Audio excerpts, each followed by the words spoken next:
Olá, boa tarde. Você que nos acompanha também é o meu amigo Sidney Rezende. Seja bem-vinda, seja bem-vindo à terceira edição do CNN Mercado. Esse é o boletim com 4 edições diárias com tudo que acontece no mercado financeiro e pode influenciar os seus investimentos e as suas decisões. A gente começa falando do climão no mercado. A semana vai terminando com uma onda de otimismo entre os investidores. O rumor e a esperança de que a China pode finalmente flexibilizar as rígidas regras de combate à Covid-19 renovam o apetite por risco nos negócios. A Bolsa de São Paulo tem altas próximas de 2% e o dólar no Brasil cai perto de 1,5% e se aproxima de R$ 5,00. Todo esse ânimo veio com a afirmação do ex-chefe do Departamento de Controles de Doenças da China, Zheng Guang, que disse numa conferência do Citi, o banco norte-americano, que Pequim pode relaxar as medidas e também reabrir totalmente a fronteira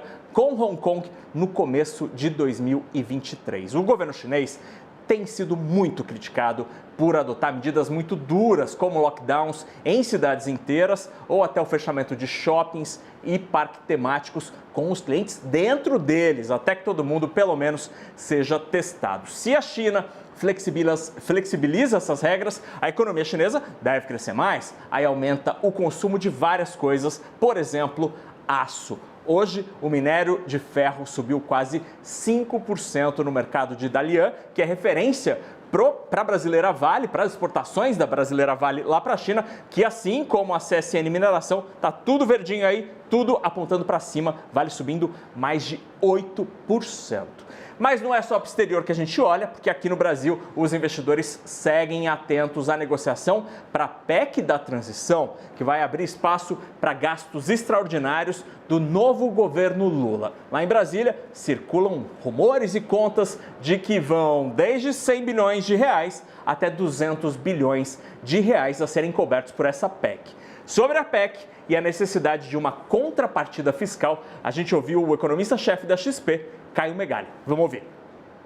Temos que ter um limite de gastos para o ano que vem, ainda que seja maior. Eu acho que o principal objetivo dessa PEC, ao meu juízo, deveria ser alargar um pouco o limite de gastos para o ano que vem, né? Mas sem tirar esse limite, para que a gente possa olhar para os próximos anos e poder fazer conta para saber, olha, o Brasil vai gastar até um limite de tanto, com uma perspectiva de arrecadação de tanto, a dívida pode ser estável. Essa previsibilidade que é muito importante, que o arcabouço fiscal que nós temos até agora, de certa forma, dá, e é importante que ele continue dando, ainda que com alguns ajustes.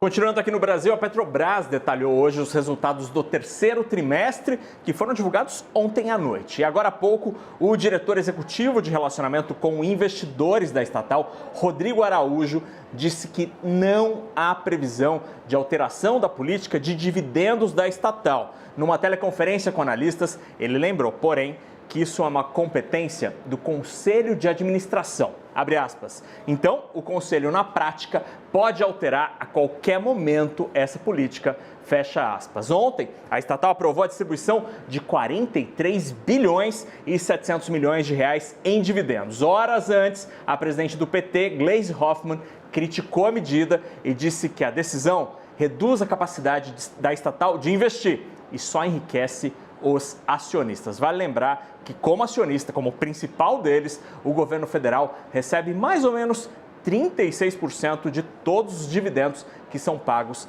pela empresa. E aí, olha na tela que interessante, Petrobras está caindo neste momento mais de 3%, enquanto uma petroleira privada, a 3R Petróleo, está em alta de mais de 5%. Agora vamos falar do exterior. Nos Estados Unidos foram criadas 261 mil vagas de trabalho em outubro, acima das projeções do mercado que esperava 200 mil vagas. Vieram 261 mil vagas. O número de vagas cresceu, mas o desemprego também aumentou 0,2 ponto e passou para 3,7%.